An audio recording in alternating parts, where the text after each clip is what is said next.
Hello everyone, I guess doing hopefully you guys are having a wonderful day. Today we are here with a Jelly Slayer guide for old school RuneScape in my endless adventure to make as many Slayer guides and just guides as possible. So hopefully you guys enjoy. If you do, make sure to leave a like. On top of that, plenty of links that you can check me out at and other places you can find me down below in the description, and I appreciate that greatly. But with that said, let's go ahead and get into the guide. So to start, should you kill Jellies? In my opinion, you should. They're an easy task and they can also be really good XP.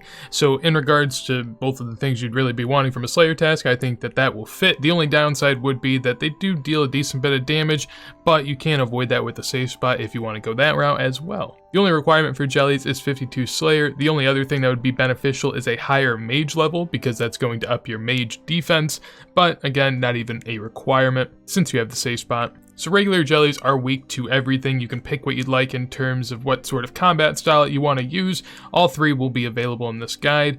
The Jellies attack style is a melee-based magic attack, which means that it's dealing magic damage, so you want high magic defense. However, if you're going to pray an attack style, you would pray melee, because they initially hit with melee, but it's magic-based. So kind of strange. And then finally, their max hit is a 6, so not too high. For the loot that you could expect from the regular Jellies, they drop hard clues at a 1 in 128 clip. They also drop Konar keys at a 1 in 156 rate, and their overall GP per kill is about 300.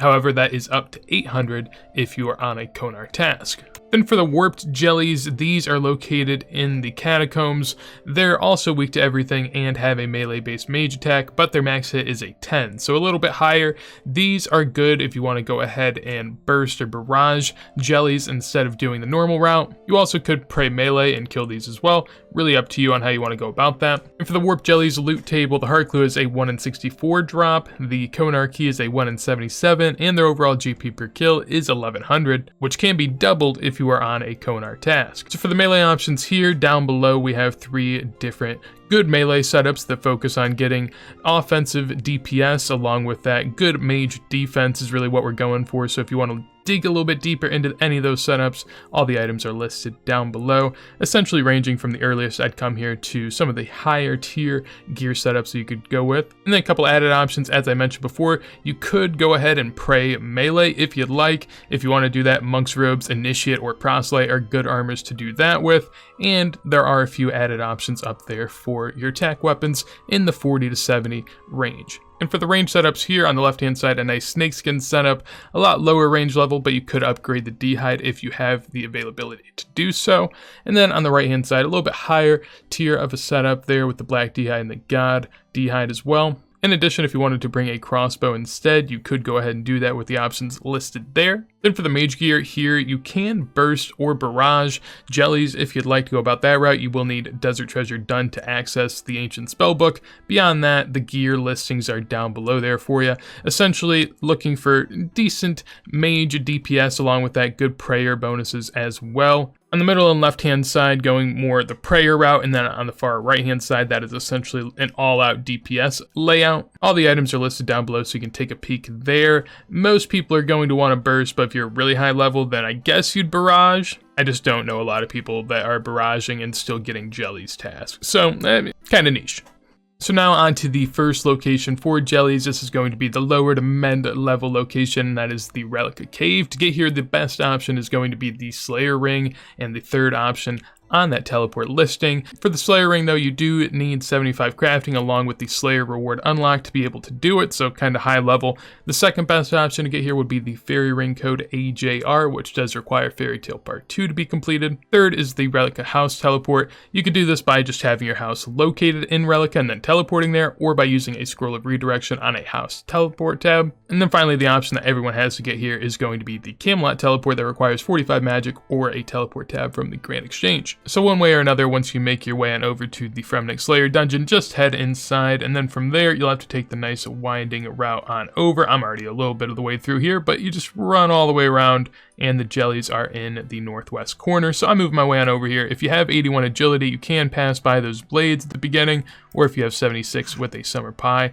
that's going to work out just fine for you. So making my way on over there. For the inventory, there's nothing too crazy that you need to bring. Honestly, just a teleport here along with some super combat potions would be a nice little benefit. And beyond that, really just food. I'm bringing pineapple pizzas because I feel like they're a very, very good lower level type of food. They only cost 600 GP or so, and they heal 22 2 HP, so it's really nice. But once you're up here though, the jellies aren't going to deal a ton of damage, especially if you're higher level like me. They're fairly easy to kill, to be honest. Just go ahead and pot up, and then from there, you're off and running. Keeping an eye out for some of the runes that you can get every now and then, along with the high alchables. In addition, you do get some hard clues here and there, so if you're into that, you could do them. Personally, I used to do them a lot, but I've kind of fallen out of it because they're kind of terrible. But before I kill this jelly here, I will demonstrate the safe spot up here. There's a few spawns over here, and you can just drag them into this little location right here. Standing behind these rocks and then shooting at the ones over there will allow you to be in a very easy safe spot that doesn't require a whole lot of maintenance. So personally, one I'd recommend if they're dealing you a decent bit of HP and you need to still get through the task.